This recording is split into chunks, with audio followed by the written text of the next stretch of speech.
Buongiorno, dear listener. I am Carlo Collodi, and today I shall share with you the tale of a mischievous little puppet, Pinocchio.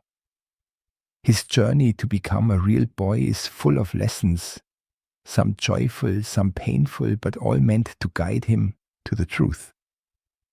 I hope you enjoy this adventure as much as Pinocchio learns from it. Let us begin.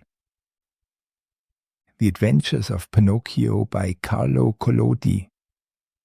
Chapter 1. How it happened that Mastro Cherry Carpenter found a piece of wood that wept and laughed like a child. Centuries ago there lived a king, my little readers will say immediately. No, children, you are mistaken. Once upon a time there was a piece of wood. It was not an expensive piece of wood, far from it. Just a common block of firewood, one of those thick, solid logs that are put on the fire in winter to make cold rooms cozy and warm. I do not know how this really happened, yet the fact remains that one fine day this piece of wood found itself in the shop of an old carpenter.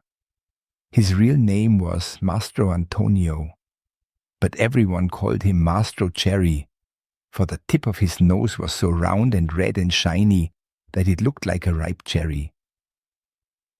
As soon as he saw that piece of wood, Mastro Cherry was filled with joy. Rubbing his hands together happily, he mumbled half to himself, "This has come in the nick of time. I shall use it to make the leg of a table." He grasped the hatchet quickly to peel off the bark and shape the wood.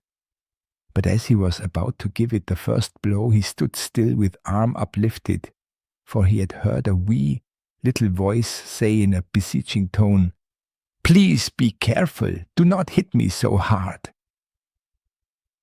What a look of surprise shone on Mastro Cherry's face. His funny face became still funnier. He turned frightened eyes about the room to find out where that wee little voice had come from, and he saw no one. He looked under the bench. No one. He peeped inside the closet. No one. He searched among the shavings. No one. He opened the door to look up and down the street, and still no one. "Oh, I see," he then said, laughing and scratching his wig. "It can easily be seen that I only thought I heard the tiny voice say the words. Well, well, to work once more." He struck a most solemn blow upon the piece of wood. "Oh, oh, you hurt!" cried the same far-away little voice. Master Cherry grew dumb, his eyes popped out of his head, his mouth opened wide, and his tongue hung down on his chin. As soon as he regained the use of his senses, he said, trembling and stuttering, "From fright? Where did that voice come from when there is no one around? Might it be that this piece of wood has learned to weep and cry like a child? I can hardly believe it. Here it is, a piece of common firewood, good only to burn in the stove, the same as any other. Yet, might someone be hidden in it? If so, the worse for him, I'll fix him."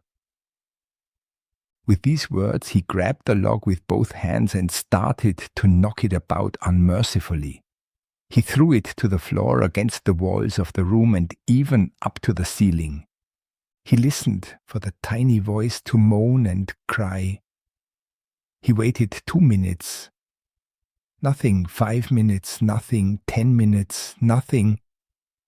"Oh, I see," he said, trying bravely to laugh and ruffling up his wig with his hand. "It can easily be seen I only imagined. I heard the tiny voice. Well, well, to work once more." The poor fellow was scared half to death, so he tried to sing a gay song in order to gain courage. He set aside the hatchet and picked up the plane to make the wood smooth and even. But as he drew it to and fro, he heard the same tiny voice. This time it giggled as it spoke. "Stop it! Oh, stop it! Ha ha ha! You tickle my stomach!" This time poor Master Cherry fell as if shot. When he opened his eyes, he found himself sitting on the floor. His face had changed. Pride had turned even the tip of his nose from red to deepest purple. The end of chapter 1. If you enjoyed listening, be sure to like this video and subscribe to our channel for more magical stories. Until then, stay curious, stay kind, and keep dreaming.